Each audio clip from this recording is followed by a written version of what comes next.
gentlemen, thank you so much for joining me on this edition of the 6 p.m. primetime newscast on Equinoxe television. Our major stories tonight: militants and officials of the African Movement for New Independence and Democracy, MANIDEM party, which nominated Professor Maurice Kamto as its presidential candidate, are condemning the violation of their rights following the occupation of the party's headquarters by security officers, which has prevented them and other Cameroonians from accessing the premises. Away from that, access to good roads from big cities to hinterlands remains a major problem in Cameroon. A case in point being the Carrefour and Trebi Dokbasin Road in the Douala 3 municipality, where the dire state of the road has turned circulation into a nightmare for road users and traders, crippling economic activities in that area. Those are top stories. Stay with us for the news in full.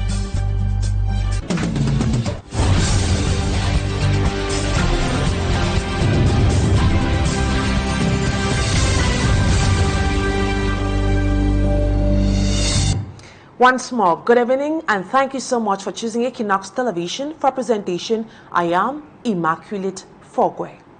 We begin this newscast with a report done by A.C. Lucilengu on the dire state of the Carrefour and Trebi neighborhood, that is 2 Dogbasi Road in the Douala 3 municipality, which has made circulation a nightmare for road users and traders, bringing some economic activities to a standstill. Her report. The roads connecting Carrefour and Trebi to other localities like Yassa in the Douala 3 subdivision poses a significant threat to commuters due to its severe disrepair. The road is filled with deep potholes that have formed over time due to lack of maintenance and heavy rainfall. Vraiment, c'est très catastrophique. Je travaille sur cette ligne du matin au soir. This not only disrupts the flow of traffic, but also increases the risk of accidents. It has become common for heavy-duty trucks to experience mechanical faults since they often get stuck in the potholes. Tout le temps, tu changes l'amortisseur, tu passes là, tu tapes dans le trou, ça se casse encore. Taxi drivers complain that the poor state of the road has slowed down economic activities. On me dit que tu as brûlé le carburant, tu as mis 15 000 de carburant, je te retrouve peut-être à 11 000 travailler. Recently, basalt rocks were used to fill the potholes, but road users complained that it wasn't a concrete solution. On vient nous mettre les petits bébés porcelaine et puis ça ne fait même pas un jour, ça se gâte. Few meters away from Carrefour and Trebi, still in the Douala 3 subdivision, at the Dokpasi market, traders display goods on the ground in an unhygienic environment. Nous vendons dans l'insalubrité. Ça nous nuit, ça fait des semaines depuis. Traders say the standing water is due to blocked drainage systems. Je n'ai pas vendu parce que l'eau est bloquée. Les clients n'arrivent pas à circuler. Tous les clients sont calés, ils passent du sens inverse. During the rainy season, the roads in the market becomes inundated with thick mud, rendering it nearly impassable.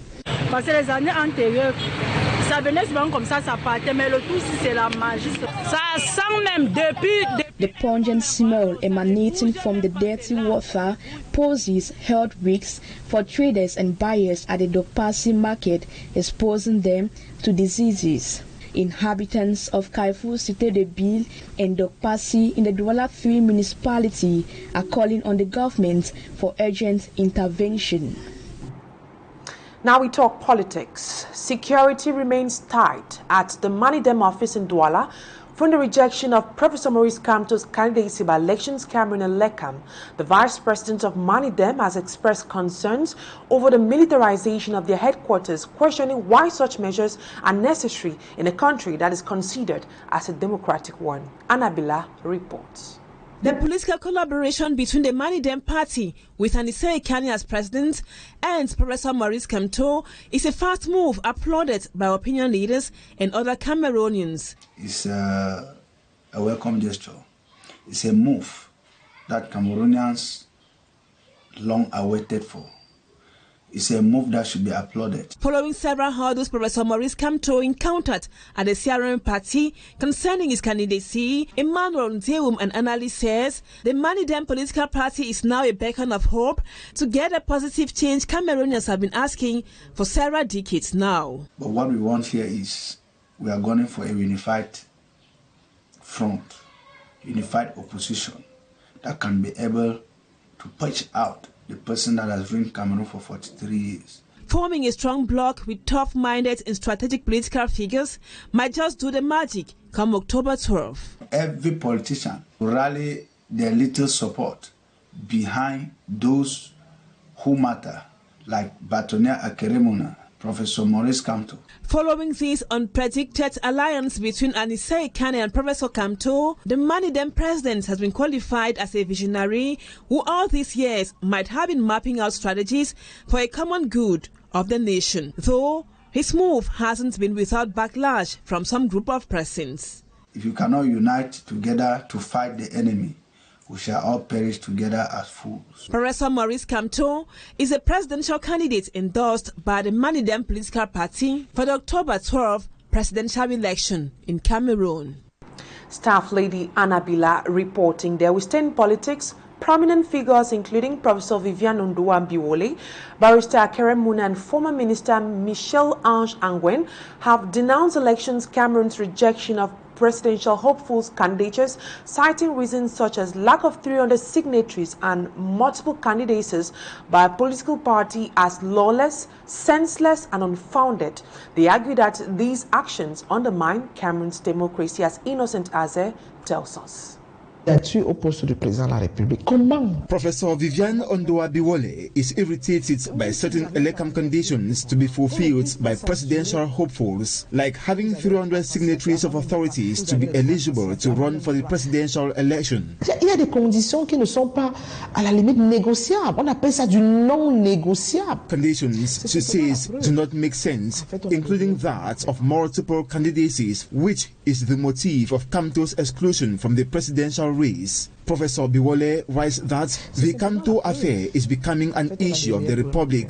Kamto, she says, has the right to participate in the election, given that he is a Cameroonian, while the others have the responsibility to explain why he will not be participating. She underlines the absence of precise legal dispositions concerning the issue of multiple candidacies, demanding lawyers and intellectuals to clarify the masses. Professor Biwole wishes to see the truth, law and equity placed at the center of a legal procedure. In another reaction, Michel-Ange Angwen comes back to the birth of multipartism in Cameroon, appraising these political developments of President Paul Biya back then. He names loyal public figures of the administration who accompanied the transition. Today, he criticizes the destruction of democratic principles. He puts a question mark on the fidelity surrounding the initial democratic pillar raised by Paul Biya. On the respect of all what the head of state inherited, Michel-Ange Angwen calls on the electoral bodies to rigorously do their job and uphold the law for the interest of the nation and not for a group of individuals. Considering the importance of peace, justice and social cohesion, the magistrate calls for the restoration of republican values and the dignity of the political life of Cameroon. Barrister Akere Muna, candidate of the October 12 presidential election, as well explains how very disturbed he is following the rejection of Kamto's candidacy, whose motive he qualifies as unfounded regarding the facts and the electoral code. He invokes the manner in which justice will be rendered and transparency brandished to win the confidence of the people. The Univer Party presidential candidate calls on the Constitutional Council to act with impartiality and diligence to give Cameroonian democracy its deserved dignity and to prove Cameroon is truly a state of law. In the same vein, the reason advanced by the elections organizing body Elections Cameroon to justify the rejection of Professor Maurice Kamto's candidature has been qualified as legally baseless by legal experts. Speaking to La Verite en Face, a professor of law, Moise Timchweng, says that the issue of multiple candidatures put forward by Elecam rests on no legal disposition, is unfair, unjust, and discriminatory. Babla Jonathan reports. Professor of Law Moise Timchweng starts by establishing the fact that there is multiplicity of candidatures only when the investiture letters is signed by the same competent party official. And even in the case of multiplicity of candidatures, he says, Je dis la solution n'est pas le rejet. The solution is not rejection because it violates a fundamental human right, the right to seek election. He goes further to state that multiplicity of candidatures as used by Elekam is legally baseless. To Professor Moise Timtrain, Elekam was unfair. Elekam didn't work fairly in front of all the similar situations. Because normally, if you consider, once you could see in the file of Mr. Tele Onana that there is a letter of investiture, whether signed by any person, if the situation was the same with Manilem, normally we could expect the same solution. That is the dismissal of the whole files. He sustains this argument by highlighting steps Elekam should have taken in the case of the African Movement for New Independence and Democracy Manidem Party instead of outright rejection. By contacting Minat, you could have the updated constitution of political parties to know who is the legal representative and also the deliberations of either the Congress or the General Assembly, if there have been some modification in the leadership of that party. Elekam had the means to do it, so it could carry the same investigation in all those situations where there were multiple candidatures. We will give light to the clear situation in the party and to determine who normally deserves the investiture. But it has not done it. It has done it with CPDM, it has done it with Univer, but has refused to do the same in Manidem. So that discrimination, that's what is frustrating. Professor Tim Train is, however, optimistic that the Constitutional Council will correct the wrongs of elections Cameroon. Still in politics, critics say the office of the President of the Republic has become a subject of all kinds of ridiculous jokes. This can be seen the reasons advanced by Elections Cameroon for rejection of 70 candidatures, including the absence of birth certificates in many files. Baula Jonathan reports. They were all vying for the highest post of the land, but failed to respect minimum requirements laid down by the electoral law. Out of 70 presidential aspirants whose files were rejected by Elections Cameroon, many failed to show proof of possession of basic identification documents. At least 26 of the files did not contain the birth certificate of the aspiring candidate. Many of the files did not meet other requirements like the certificate of nationality, certificate of non-conviction, declaration of honor, and the tax compliance certificate. Above all, what critics have qualified as ridiculous is the fact that over 53 of the candidatures rejected by Elections Cameroon lacked the certificate of registration on the electoral register. In other words, there was no proof that the aspirants had registered to vote in the election. And that's it for this first part of the news. Cameroon Today comes up next.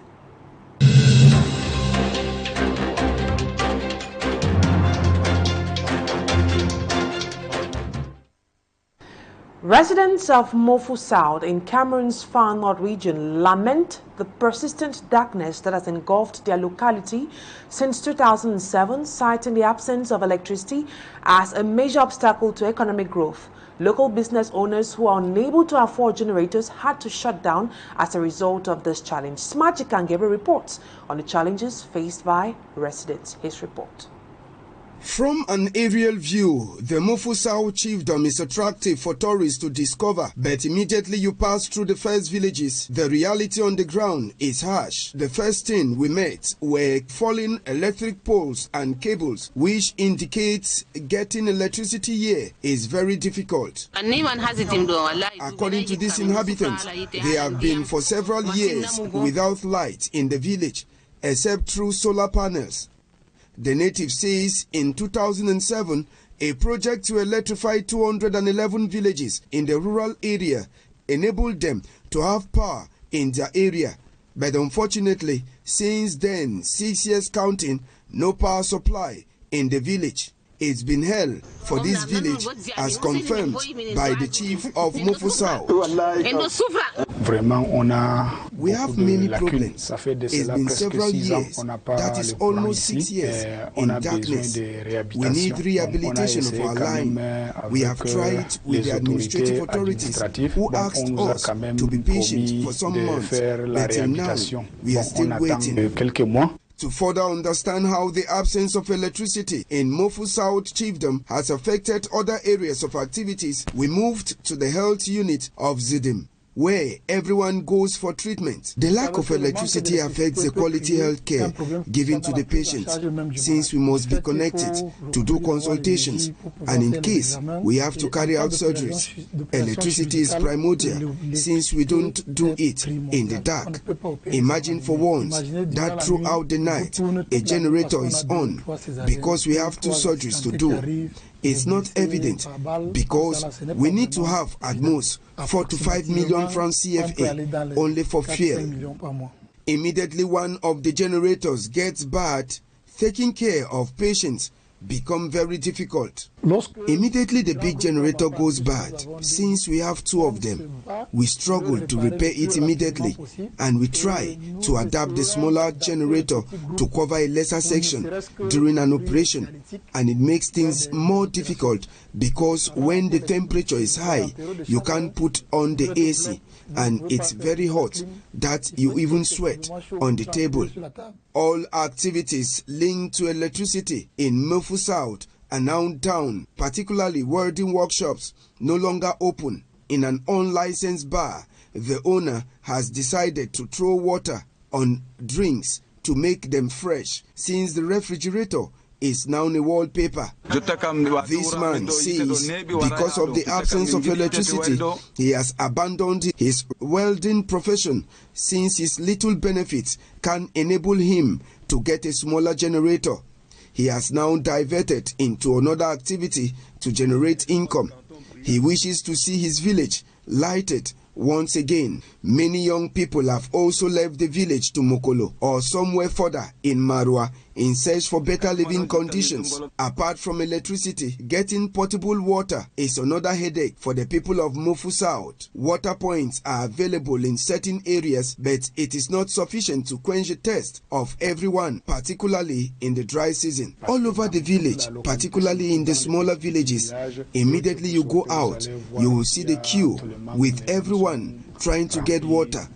If the state can multiply more water points, it will help our situation. It is for this reason that in many areas where we have wells or boreholes that are resistant to the dry season, they have a huge number of persons queuing to get water. Some even spend the night there just to carry water. We go out in search of water in the morning and evening, walking from one end of the village to another. We are suffering a lot. The Mofu South Chiefdom has a college, but without an examination center, the students have to travel on poor roads to Mokolo to sit for their exams. Truly, to leave my village to meet with the administration in Mokolo is very tedious, as we cover about 70 to 80 kilometers to town and about 20 to 30 kilometers to meet the third road, since the state of the road is very bad. The natives of Mofu South, who live basically on breeding and subsistence agriculture, haven't lost the hopes of their situation changing someday. And that's how we saw it on tonight's edition of Cameroon Today. Talking Point comes up next.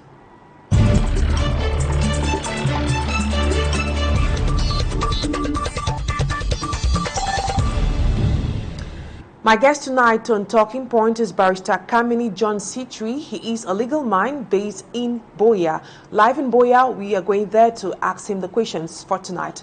Good evening. It's a pleasure having you on Talking Point tonight.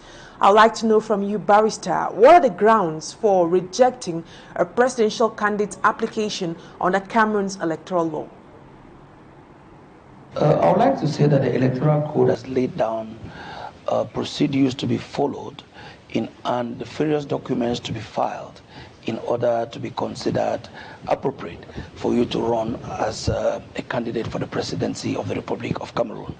And for purposes of understanding, you can either run as an independent or you are being sponsored by a political party. If you have been sponsored by a political party, you must have a letter from that political party giving you the accreditation to stand as a candidate for that political party. Meanwhile, to stand as an independent, you need 300 signatures from 30 persons from each of the 10 regions of Cameroon. And these are dignitaries which are specifically prescribed by law. If you do not fulfill these major two conditions, it will be very, very Herculean for you to be considered a candidate. But that notwithstanding, there are some personal identification papers which you must fulfill and you must file, which has to determine with your age, your occupation, and your status, and also your criminal record. We also have the issue of the deposit of 13 million, which each candidate is supposed to put forth. If you don't meet this criteria, you definitely will not be considered eligible for to be candidate for the presidential elections.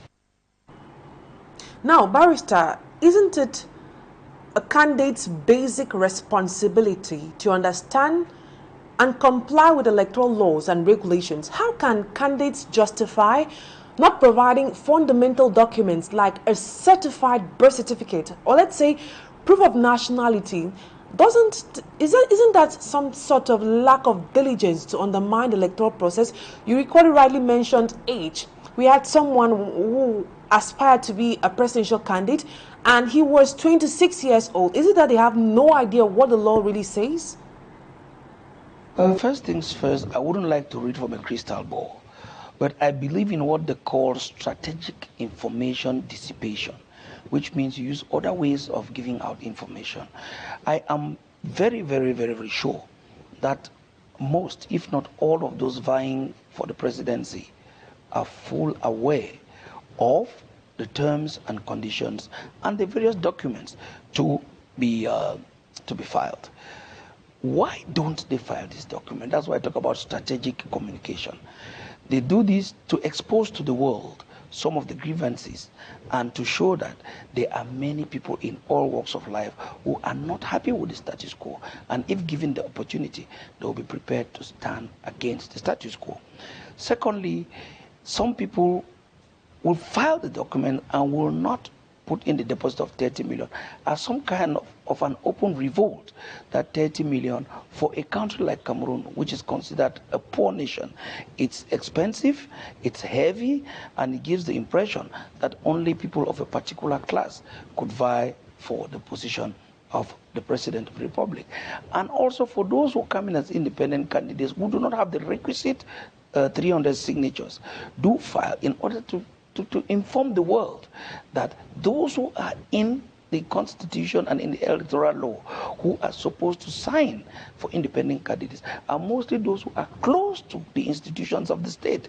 And that makes it difficult for you to beat the incumbent or even stand against the incumbent. For these fellows will not find it easy to sign a signature for somebody to stand against the person who might have appointed them or who takes care of their livelihood. I think it's a strategic way of passing out information, and I think it's also a way of reminding Elecam that the terms and conditions put are very harsh for the common citizen who constitutionally has a right to vie for any position of office within his country.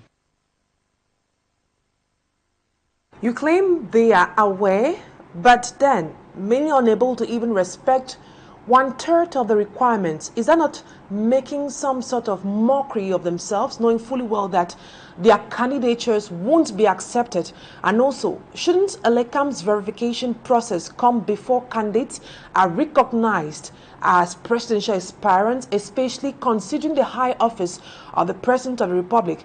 Doesn't this sequence undermine the seriousness of this electoral process? First of all, I think it's a certain degree of transparency at the level of ELECAM. Transparency on the grounds that you first of all receive the documents as filed, and you know that the documents are being filed at all ELECAM offices nationwide, which means you collect them at the regional level. The regional level, you don't have the authority, you don't have the capacity, and you don't have the appropriate means to verify these documents. You collect, you register, you give an acknowledgement of receipt to the person who is deposited, and then you forward it to the National Elections Head Office in Yaoundé. Why do they have to publish the 81? In order to make sure that all those who deposited are sure that their files are in Yaoundé. Because some people might come up, if they had to come up with a short list of 13 before coming out with the order, might say that they filed in their papers and their papers were not even taken to Yaoundé. You know, we are living in a country where people are suspicious of everything. They are suspicious of ELECAM, they are suspicious of the Constitutional Council, they are suspicious even of candidates who have been sponsored by political parties. I think it's a good thing that they do in order to make sure that the procedure to come to the final candidates who are fit and proper and qualified is being traced from its inception at the level of deposit to the level of pronunciation of those who are fit and proper.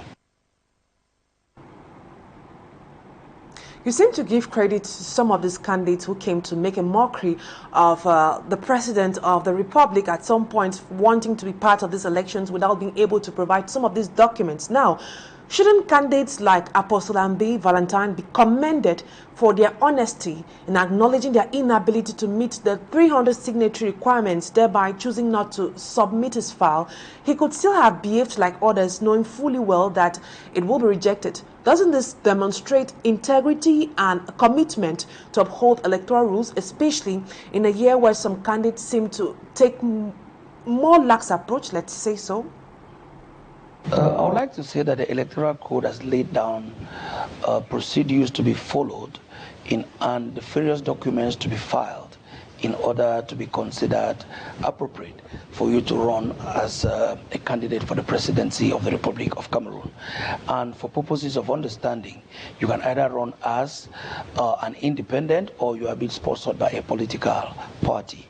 If you have been sponsored by a political party, you must have a letter from that political party giving you the accreditation to stand as a candidate for that political party. Meanwhile, to stand as an independent, you need 300 signatures from 30 persons from each of the 10 regions of Cameroon. And these are dignitaries which are specifically prescribed by law.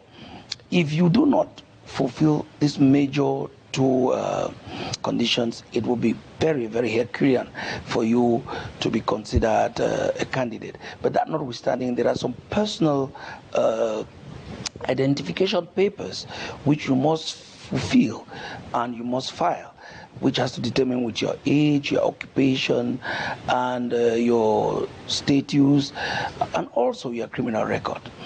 We also have the issue of the deposit of 13 million, which each candidate is supposed to put forth.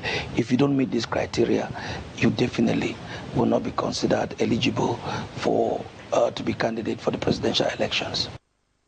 As a legal mind, do you think it's necessary for the electoral law to be revised so as to provide more support on alternatives for candidates who are genuine about running but struggle to meet the requirements?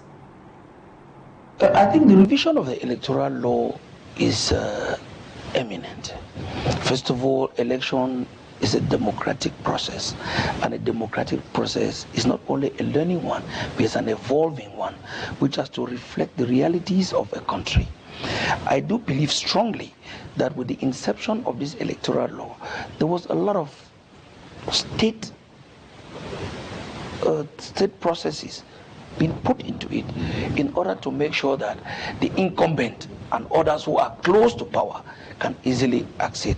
But then, as we see, we started from a single state country after we became a multi-party state, and then now we can see that the opposition and the ruling party are heavily energized to make sure that the process becomes more competitive, freer, fairer, and worldwide, to gain worldwide recognition. So therefore, most of these things, as the day go by, the electoral code will definitely be revised to reflect the true image of the country and the progress of our democracy. Now, if these requirements are made lighter, will it not turn the position of the President of the Republic to any ordinary position in this country? Now, the first thing I told you, if you could get it, is that there is a strategic way of communicating. And the strategic way of communicating is making the public aware of certain things. And I said the deposit of 30 million, by making people know that they don't have, is exposing to the world that this amount of money in a poor country like Cameroon is exorbitant, and it reduces the chances of every Cameroonian who has a constitutional right to vie for office in the country to stand. Because when you start putting bureaucratic and financial red tapes, it therefore tightens the hole for those who can pass through. And imagine how many people can raise 30 million. But you can have so many people who have the acumen, who have the political will, who have the intellect, who have the readiness, who have the physical might, and who have the capacity to run this country. But because they don't fall within that financial bracket, they are not given that opportunity. Same too when it comes to having 300 signatures. These are 300 signatures of, I think, governors, DOs, paramount chiefs or first class chiefs and the rest, parliamentarians and the rest. Most of them are from the ruling party. You can't get that signature. But then when these people go now and present it, it's a strategic way of informing people that our constitutional right to stand and vie for office is being robbed by an electoral code, which conditions are being put forward, which deprives the young man or the normal citizen to be able to accede to office. Barrister KAMENI John SICHUI, a legal mind, thank you so much for your time. And that's why I'll put a cap to today's edition of the 6 p.m. primetime newscast on Equinoxe Television. Thank you, ladies and gentlemen, for always staying with us. It's in the company of more programs on Equinoxe TV. Have a wonderful evening. Bye-bye for now.